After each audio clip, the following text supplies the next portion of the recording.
એના ઘરેથી એક આઈસર ભરેલી ગાયોની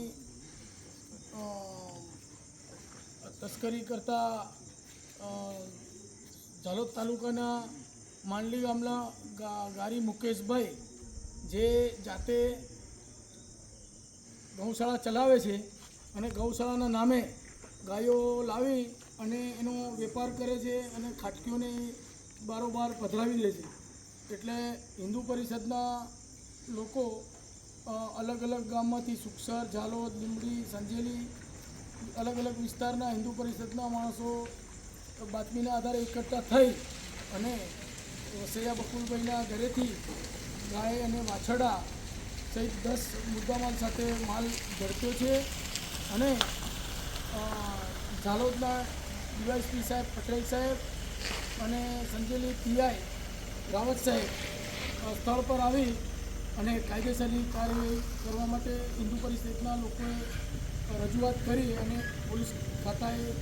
ધ્યાન પર લઈ અને કાયદેસરની કાર્યવાહી કરીને જોગવાઈ હાથ ધરી છે. તો અમે એક હિન્દુ પરિષદ તરીકે તમામ વિસ્તારના લોકોને અમે ઉજાગર કરવા માંગીએ છીએ કે આવી રીતના જે ગૌશાળાઓ ચાલે છે કે ગૌશાળાના નામે પશુઓનો બારોબાર વેપાર કરે છે અને એમના રોટલા શીખે છે, તો આવી રીતના અન્યાય નહીં ચલાવવાનો અને આવા લોકોની ગૌશાળા બંધ કરાવે તાત્કાલિક એવી અમારી એક સરકારને બધાને રજૂઆત છે. તો મુકેશભાઈ માંડલી કોટાના ગારી છે એ આવી રીતના પશુઓ બારોબાર ડાયરેક્ટ જ્યાંથી લાવે ત્યાંથી બારોબાર એનો સોદો કરી અને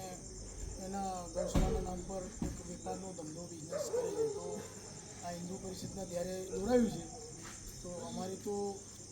આપ તમામ જનતાને એક જાણકારી ઉજાગર કરવા એવું માંગીએ છીએ કે આવી રીતના અન્યાય થતા આવા માણસોથી ચેતવી દેવું અને આવા તત્વની ગૌશાળા ચાલતી બંધ કરી અને પશુઓને પ્રજાને ન્યાય મળે એવું અમારું માનવું છે. મારું નામ અલ્કેશ કટારા, ગૌરક્ષક પ્રમુખ, સંજેલી.